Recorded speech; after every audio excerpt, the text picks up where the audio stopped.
Well, Richard, welcome to the program. And of course, I guess in a sense, you're getting over the field days. Was it a good event as far as Federated Farmers was concerned? Yeah, it was a great event. Obviously not as many people through the gates as normal, and you certainly noticed that things dropped off, around milking time. So a lot of people are still milking, or a lot of dairy farmers in the Waikato are, and so would go for the day and head back home to milk. But look, great to talk to a lot of members and a lot of potential members, and sort of get the mood of rural New Zealand. Now, normally we like to talk about the government and all the things they're doing wrong, but in this instance, you've actually got some praise to throw in the direction of the government. Look, credit where it's due, Mark. Credit where it's due. Look, this is really good what the government's unveiled here. So mid-October, we met with Minister Clark to talk about our connectivity survey that we do, and I had this great speech about the need to be aspirational, and that we can't just sort of set targets for achieving our connectivity requirements that we have now,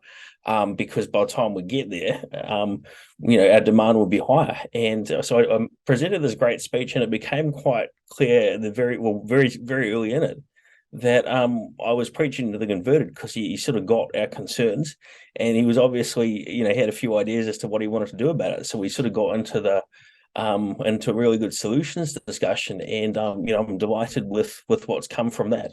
So how was it unveiled? What happened? So it was unveiled at the field days, which is great, great timing in that respect.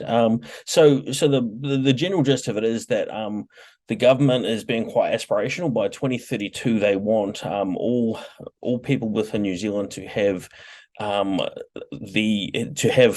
connectivity that meets their needs, essentially. So not what they need now, but what meets their needs then, which is really cool and very aspirational in that respect. Well, that's good, isn't it? It's 10 years away. So, we all know, especially when you get to my age, how quickly the 10 years disappears on you.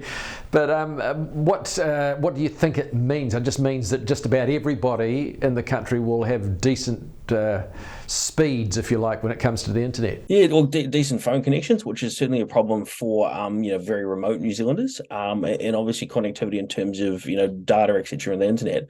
And one thing we know is that our demand for connectivity is increasing. And if we as farmers are going to meet some of our obligations in terms of becoming more efficient, etc., we need better and better connectivity in order to be able to do it. If we're going to be able to hire staff and retain them, they actually need good connectivity. It's actually poor connectivity is a barrier to young people in particular going and working on farms, because they can't stay connected. So that's only going to increase. And so this idea that we'll have the connectivity that we require is very important in that respect. What does it involve from people? Is it a matter of wait now until the rollout happens? I guess so for individuals.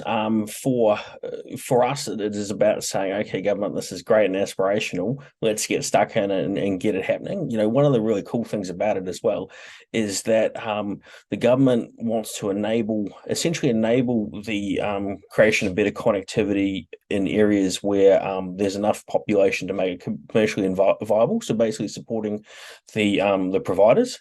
And they're really going to target, which means that they're really going to target their money to the lower population density, so the more rural New Zealanders, that where it's not commercially viable, so that they do get good connectivity, because that's those are the people that have been missing out so far, essentially. So it sort of seems a wee bit hit and miss, and those smaller populated areas are the ones that do suffer. Oh, very, very much so. I've got fibre. I'm on State Highway 1, and I've got fibre going past my gate that I can't connect into.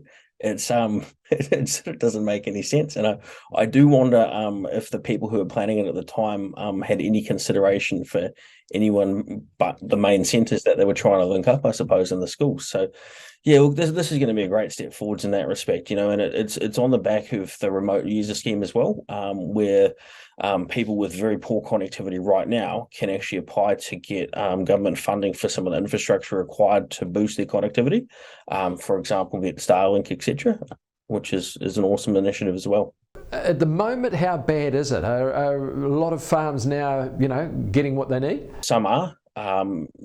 Plenty would like it better than it is. It's certainly suboptimal in terms of what compared to what urban people get.